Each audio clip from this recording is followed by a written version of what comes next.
개편하고 새롭게 마련한 코너 오늘의 이슈 제대로 한 수 가르쳐 드립니다. 이동영의 촉 오늘 첫 시간입니다. 매일 저를 도와줄 촉 가이드와 함께 할 텐데요. 매일 다양한 분들과 함께 이 코너 진행해 보겠습니다. 월요일은 박지희 아나운서와 함께합니다. 어서 오십시오. 네, 안녕하세요. 박지입니다. 자, 사실 이 코너를 만든 이유가 제가 그 대한민국에서 뭐 한 몇 손가락에 드는 정치 평론가 아닙니까? 네, 그래서 대놓고 이제 나 잘났다 좀 자랑 좀 하게 해주세요. 이래서 만든 그렇습니다. 코너라고 예. 들었습니다. 근데 MC다 보니까 정치 평론을 그동안 못했는데 이제 매일 30분씩 한번 해봐라. 네 마음대로. 이렇게 윗선에서 지시가 내려와서 그럼 궁금한 거 아무거나 막 물어봐도 됩니까? 다 물어봐도 됩니다. 뭐든지 풀어드리겠습니다. 기대하겠습니다. 네. 그래서 매주 월요일은 박지희 아나운서와 함께하고, 근데 이 박지희 아나운서는 아나운서 역할도 합니다만 요즘 그 시사평론가로도 활동하잖아요. 시사평론가 분들을 좀 따라하고 있죠. 예. 네. 그 어떤 직함으로 불리는 게 더 좋아요? 저는 평론가라고 불러주시겠어요? 자, 그럼 이 시간에 평론가로 네, 불러드리겠습니다. 감사합니다. 예. 오늘 첫 시간이기 때문에 도움 줄 또 한 명의 평론가를 불렀습니다. 오창석 시사평론가 어서 오십시오. 네, 안녕하세요. YTN의 아들이었던 오창석입니다. 오랜만에 뵙네요. 아들 이었던은 뭔가요? 제가 이제 이동영의 뉴스 정면 승부 한 2, 3년 전에 출연을 했었습니다. 예, 실력 부족으로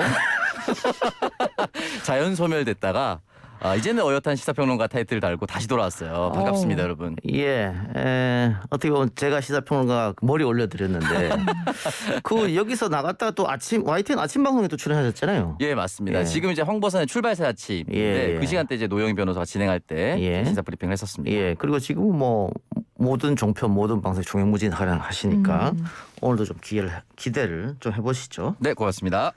자, 그러면은 뭐 오늘 어떤 이야기를 해볼까 고민을 하다가 이 얘기가 빠지면 좀 섭섭할 것 같아서 준비를 해봤거든요. 취임 4주년을 맞은 문 대통령의 특별 연설. 예. 많은 분들이 관심을 가지고 계실 것 같은데 일단 이 작가님은 어떻게 들으셨나? 뭐 전체적인 그 평이 궁금합니다. 일단 뭐 국민들과 이런 시간 또 기자들과 이런 시간은 좀 필요한 겁니다. 그동안 문재인 대통령이 이런 시간을 많이 못 가졌었는데 취임 4주년 만나서 이런 시간 가진 건 잘 됐다고 생각하고요.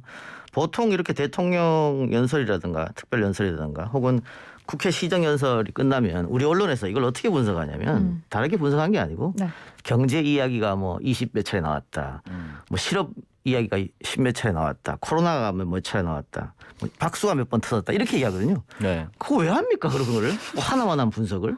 근데 이번에는 그런 보도는 저는 아직은 못 본 것 같거든요. 다행입니다. 네. 그래서 저희는 나올 거예요. 내일 아침에 나올 수 있죠. 그런 하나만한 분석은 하지 않고 제대로 좀 분석을 해드리면 오늘 대통령이 첫 워딩이 존경하는 국민 여러분 다음에 임기 1년 남았습니다. 보통 때라면 마무리 생각할 시점인데 하지만 저는 1년이 지난 4년 그 어느 때보다 중요하다는 느낌입니다. 이렇게 얘기했거든요. 네. 이건 뭐냐면 레임덕 같은 거 없다. 이렇게 천명하고 들어가는 겁니다. 보통 임기 1년 남으면 뭐 레임덕이 왔다. 그리고 뭐 당과 또 당정청이 분열한다. 뭐 이렇게 있는데 대통령이 4년 취임연설 이렇게 말하면서 당이고 정부고 청와대고 다 같이 한 길로 간다. 이걸 천명했다. 이렇게 생각이 드는 것이고 그리고 그 중간중간에 또 여러 가지 이야기를 했는데 인수위 없이 임기를 시작하고 쉼없이 달려왔다. 이게 뭐냐면 굉장히 어려운 조건이었다. 네. 그러나 4년 지다 보니까 성과를 냈다. 그 중간에 불신을 뭐 조장하고 뭐 이렇게 하는 내용이 나오거든요. 그거는 우리 정부가 잘했고 세계가 인정하지 않느냐 뭐 이렇게 얘기한 것 같은데 이 얘기를 들으면서 이렇게 얘기하면 100% 야당에서는 자화자찬이다 이렇게 비난할 거라고 생각했었는데 당연히 끝나자마자 야당에서는 자화자찬했다 그 비판하더라고요. 좀 아쉬운 점은 그 한 30여 분 정도 대국민 연설을 했는데 분명히 4년 동안 실책한 부분이 있을 텐데 그 실책에 대한 언급 혹은 사과가 없었다는 점 그 부분은 좀 아쉽습니다. 아쉬운 부분을 말씀을 하셨으니까 저는 뭐 좀 좋게 봤던 부분을 얘기를 해보자면은 검찰개혁에 대한 그런 이야기를 좀 언급을 했는데 검찰개혁 부분은 뭐 우리의 형사사법처계가 만들어진 이후에 수십 년 동안 추진되었던 과제들에 대해서 중대한 개혁을 이뤘다 이렇게 얘기를 했고 이미 잡힌 방향을 안착시켜가면서 더 완전한 개혁으로 나아가는 것이 바람직하다 이렇게 얘기를 했거든요. 예. 그러니까 이 중요한 가닥이라는 게 공수처 출범을 얘기를 하는 것 같고 그렇죠. 완전한 개혁은 수사권과 기소권 분리를 얘기를 하는 것 같은데 이렇게 한 번 더 강조를 하면서 국회에 한 번 더 이제 검찰 개혁에 대한 협조를 요청한 게 아닌가라는 생각이 들고 민주당에서 지금 뭐 민생을 위해서 개혁을 잠깐 보류하자 이런 목소리도 있잖아요. 그 부분에 대해서 조금 이제 차단을 한 게 아닌가라는 생각이 들었거든요. 예. 오창석 평론가는 뭐 어떤 부분 얘기하고 싶으세요? 뭐 이제 크게 세 가지 키워드가 들어갔던 것 같아요. 부동산과 일자리, 코로나인데 사실 이제 코로나가 1년 3개월 동안 이어져 오면서 전 세계 어떤 국가도 해당 정권이 하고자 했던 것을 제대로 실천하지 못했습니다. 그렇기 때문에 지금까지 1년 3개월 동안은 무언가를 못했다라고 얘기하기는 좀 어려워요. 벌써부터 야당에서 일자리 많이 늘린다고 했는데 21만 개가 줄었다라고 얘기를 했는데 이 부분에 대해서는 그 어떤 정권이 들어온다 하더라도 그 어떤 국가에서도 쉽게 일자리를 늘릴 수 있는 상황은 아니었습니다. 그렇기 때문에 이 부분에 대해서는 좀 조심스럽게 다가갔고 앞으로 일자리 창출을 위해서 여러 가지 투자를 적극적으로 하겠다라고 했더니 뭐 경총이라든지 무역협회에서 적극적인 이런 의사 표현에 환영한다라고 얘기를 남겼습니다. 그렇기 때문에 이 부분에 대해서는 어쩔 수 없이 충분히 국민들도 이해를 해줄 수 있을 거라고 생각하고요. 다만 코로나 같은 경우는 지난해 여름, 가을, 4월 말 정도에는 확진자가 0명이었던 적도 있었거든요. 근데 네. 지금 그런 상황이 아닌데 코로나 이 방역 모범 국가로 선정되는 다른 주요 국가들이 평가하는 데에 대해서 위대한 국민들이 있었다라고 얘기를 했기 때문에 이 부분에 대해서 공을 국민들에게 돌렸다는 점은 좀 긍정적으로 평가를 해야 된다. 다만 앞서 말씀하셨듯이 이제 부동산에 대해서 여러 가지 상황이 좀 막화됐는데 이 부분에 대해서 조금 더 솔직하게 얘기를 했으면 어땠을까라는 생각도 좀 들었습니다. 자, 여기서 말이죠. 네. 제가 1군 평론가와 2군 평론가의 차이점을 이거 하려고 저 불렀군요. 비교 대상이 있으라고. 말씀드리면 아까 박지 평론가가 이미 잡힌 방향에 따라 가겠다. 검찰개혁에 대해서 대통령이 그런 말씀하셨다고 했지 않습니까? 네, 중요한 가닥. 예, 여기에 함의가 있는 게 있어요. 한 발 더 나가면 대통령이 네. 당연히 이야기는 안 했습니다. 지금 민주당의 초선 의원을 중심으로 해서 중대범죄수사처를 하겠다 이런 목소리가 많지 않습니까? 네. 게다가 민주당 지지자들도 그거 해야 된다라고 계속 얘기하고 있어요. 근데 대통령이 이미 잡힌 방향으로 얘기를 해버렸단 말이죠. 그러면 청와대에서는 중대범죄수사처를 강행하는 거에 대해서는 회의적이다 이런 말을 우회로 했다고 볼 수도 있는 것이죠. 그래서 이게 당이 만일 민주당이 민주당 전체는 아니겠습니다만은 그 소위 강경파들이 주도적으로 중대범죄수사처를 강행했을 때 과연 청와대에서 이걸 오케이 하겠느냐? 이거는 저는 좀 별로 회의적이라고 생각합니다. 오늘 대통령 말씀이 그런 게 있다고 저는 보여져요. 네, 역시 저 평론가 아니라 그냥 아나운서라고 불러주세요. 아니 제가 지금 말씀드린 것은요. 저 아니면 아무도 분석 못하는 거예요. 네, 그러니까 여러분 매일 이제 이동영의 촉과 함께 하시고요. 자, 그리고 뭐 야당에서는 후보 3인방 그 인사 관련해서 그 부분에 대한 얘기도 나오고 있는 것 같은데 뭐 야당이 반대한다고 해서 다 잘못된 인사가 아니다 이런 멘트도 있었잖아요. 이것도 이제 잡신 멘트 같다는 느낌이 좀 들어요. 근데 이거는 뭐 뒤에 우리가 또 다시 얘기하겠습니다만 대통령이 이제 질의응답 시간에 이것도 질의응답 시간에 나온 이야기입니다만 네. 청문회가 이대로 진행되면 안 된다고 얘기했잖아요. 예, 이게 지금 뭐 과거처럼 뭐 국무총리, 뭐 법무부 장관, 또 어디 장관 그거 한번 하면 뭐 가문의 영광이고 그런 시절이 아니지 않습니까? 네. 그러다 보니까 다들 안 하려고 해요. 그러니까 청문회 가서 나뿐만이 아니고 모든 가족까지 망신당하는 일을 5천만 국민이 다 보고 있는데 못하겠다. 안 하면 안 했지. 이런 생각이 많기 때문에 이런 청문회 지금 같은 망신주기 청문회 방식은 바꿔줘야 된다. 그 얘기하면서 같이 얘기한 것 같거든요. 그러니까 정책적인 걸 봐라. 우리가 왜 임명했는지 도덕성보다는 그 얘기를 한 것 같고 이 이야기는 저희가 우리 방송에서도 여야 의원 모두한테 물어보면 다 지금의 청문회 방식은 문제 있다고 얘기하거든요. 네. 그런데도 안 바뀌어. 좀 이해가 안 되는 게 이 정부가 지금 1년 남았는데 1년 뒤에 지금의 야당이 정권을 갖고 갈 수도 있잖아요. 그러면 또 똑같이 겪어야 되는 문제거든요. 그래서 이거는 여야가 다음 정권이 바뀔 때까지 뭐 정권이 연장될 수도 있고 교체될 수도 있겠습니다만은 오늘 대통령의 이야기처럼 도덕검증과 정책검증을 분리해서 도덕검증은 비밀리에 하든가 그런 게 좀 필요하다고 저는 봅니다. 네, 그리고 이제 가족에 대해서 너무 그렇게 탈탈 털린다고 하죠. 네. 그런 검증은 또 수많은 후보자들이 손사래를 치게 하는 원인이 아닐까 싶은데 이 작가님도 뭐 청와대 빨대가 있어도 네. 나는 안 하겠다라고 매번 그렇게 얘기를 하시는 거예요. 안 합니다 저는. 할 수가 없습니다. 네.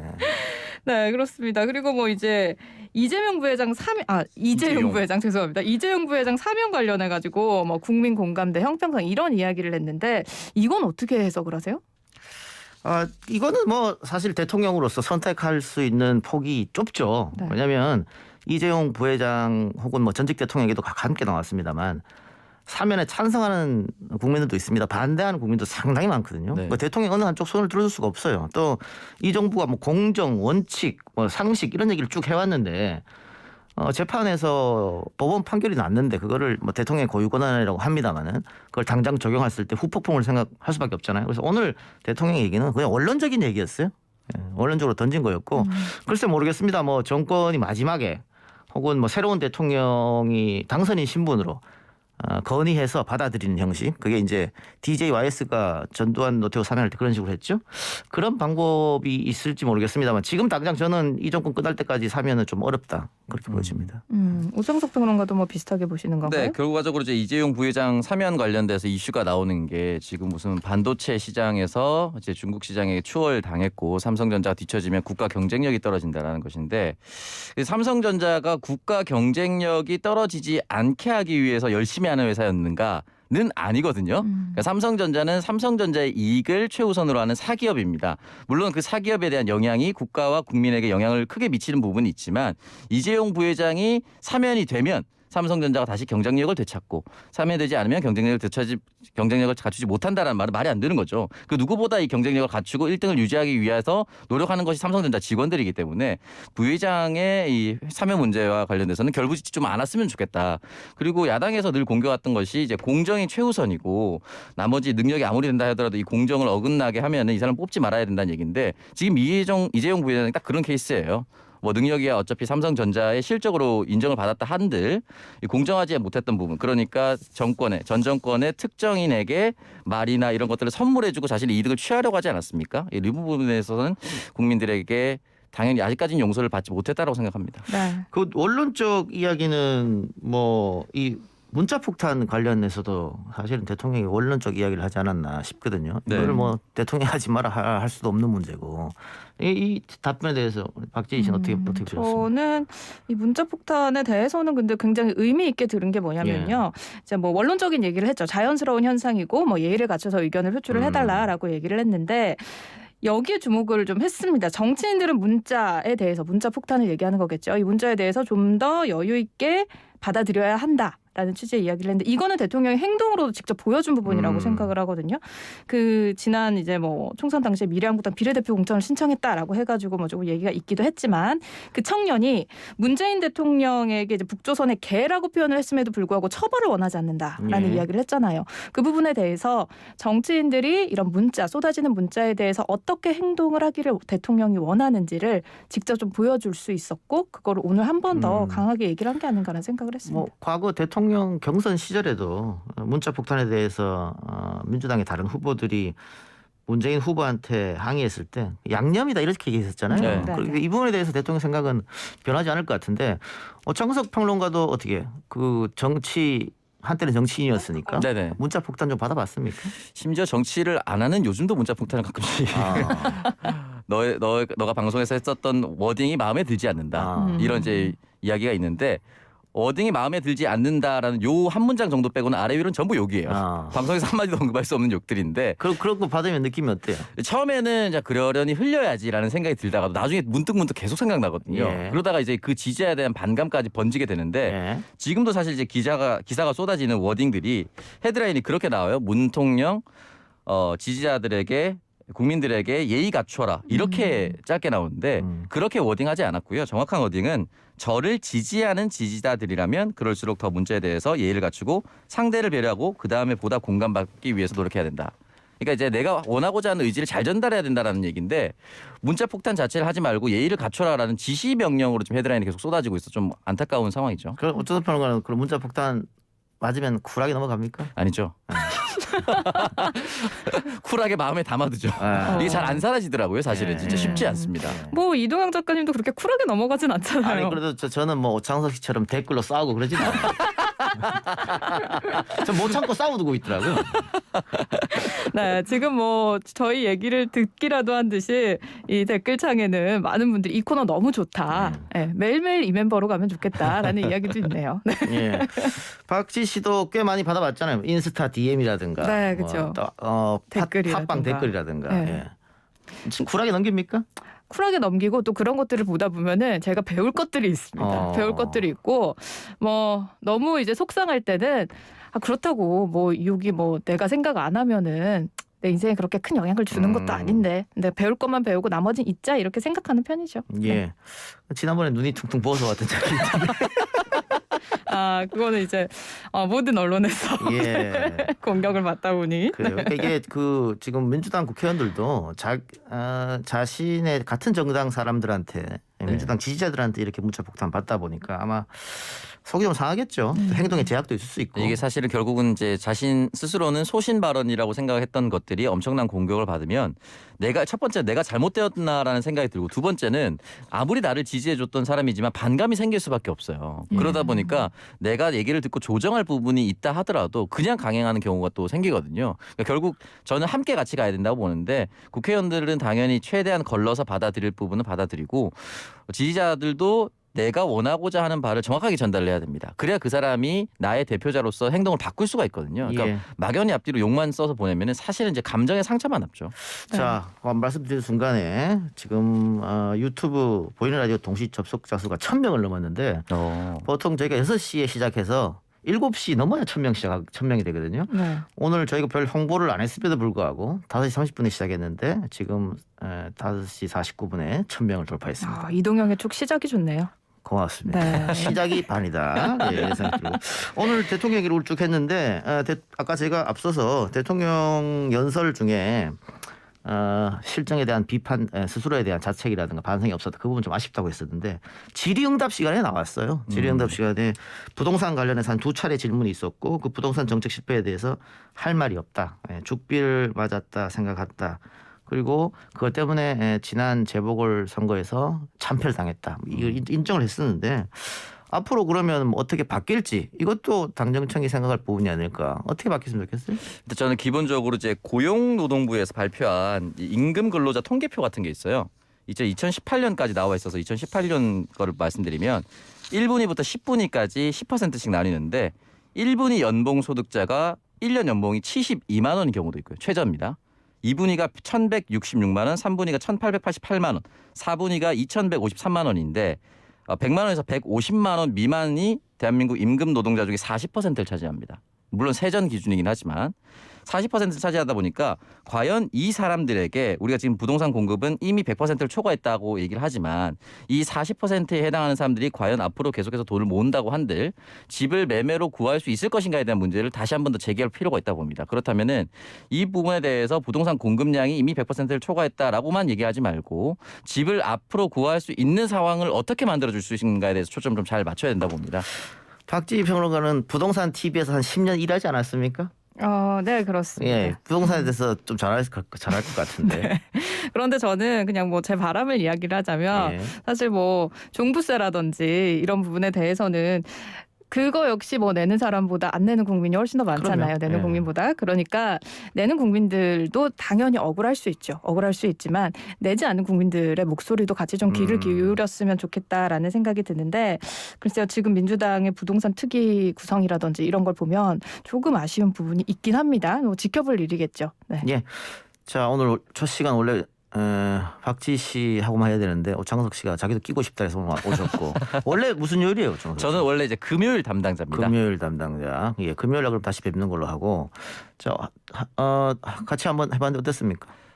일단 저부터 말씀드리면 오랜만에 이제 이 스튜디오에 와서 방송할 수 있어서 너무 좋았고 달라진 모습으로 이동형 뉴스정면 승부 청취율에 도움되는 담당자가 되도록 하겠습니다. 예, 내일은 박가영 아나운서. 연합 뉴스 앵커죠. 수요일은 김영민 PD, 목요일은 박지훈 변호사 이렇게 나가는데 박지 씨는 어땠어요? 네, 저도 뭐 오늘 첫 시간이어가지고 조금 긴장했는데 또 우리 오창석 평론가가 구원투수로 나와주셔가지고 너무 편안하게 재밌게 방송을 했던 것 같습니다. 월요일에는 제가 나오고 금요일에는 오창석 평론가, 금요일에 또 김용민 평론가와 제가 진행하는 이 토론도 있잖아요. 예. 꼬꼬무 토론. 예. 거기에 시작부터 끝까지 여러분 매일매일 이동영의 뉴스 정면 승부 함께 해주시면 감사하겠습니다. 예. 오늘 청취자 여러분들 이동형의 촉 어떻게 들으셨는지 모르겠습니다만 그 어디에서 들을 수 없는 의미 있는 그런 분석을 제가 2개 해드렸다 이렇게 말씀드리고 나머지 들을 필요가 없었던 하나만 한 말이었나요? 거였다 이렇게 생각하고 예, 내일 또 새로운 촉으로 여러분께 인사드리겠습니다. 두 분 수고하셨습니다. 고맙습니다. 고맙습니다. 감사합니다.